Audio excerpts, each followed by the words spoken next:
நண்பர்கள் அனைவருக்கும் வணக்கம். இன்னைக்கு நம்ம இந்த வீடியோல தமிழகத்தில் நாளை பல மாவட்டங்களில் இடியுடன் கூடிய மிக கனமழை பெய்யும் என்ற தகவல் வெளியாகியுள்ளது. சோ அதை பத்தி தான் இப்ப நம்ம பார்க்க போறோம்.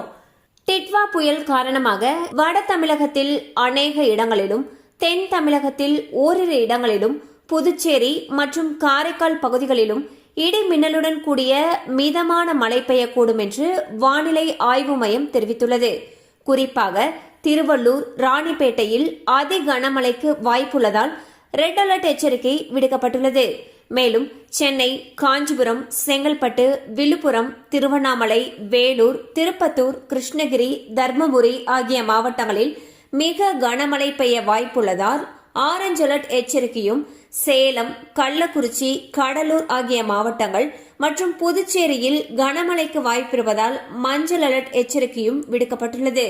மேலும் சென்னை, திருவள்ளூர், செங்கல்பட்டு, விழுப்புரம், கடலூர், மயிலாடுதுறை, நாகை ஆகிய மாவட்டங்கள் மற்றும் புதுச்சேரி மற்றும் காரைக்காலில் இன்று மிக பலத்த தரைக்காற்று வீசக்கூடும் என்று வானிலை ஆய்வு மையம் எச்சரிக்கை விடுத்துள்ளது. டிட்வா புயலால் 60 முதல் 70 கிலோமீட்டர் வேகத்திலும், அதிகபட்சமாக 80 கிலோமீட்டர் வேகத்திலும் காற்று வீசக்கூடும் என்று வானிலை ஆய்வு மையம் கூறியுள்ளது. மேலும் 13 மாவட்டங்களில் 55 முதல் 65 கிலோமீட்டர் வேகத்திலும், சில சமயம் 75 கிலோமீட்டர் வேகத்திலும் பலத்த காற்று வீசக்கூடும் என்றும் வானிலை ஆய்வு மையம் எச்சரிக்கை விடுத்துள்ளது. சோ பாத்தீங்கன்னா டிட்வா புயல் காரணமாக தமிழகத்துல பல மாவட்டங்கள்ல கனமழைக்கு வாய்ப்பு இருப்பதாக வானிலை ஆய்வு மையம் அறிவிச்சிருக்காங்க.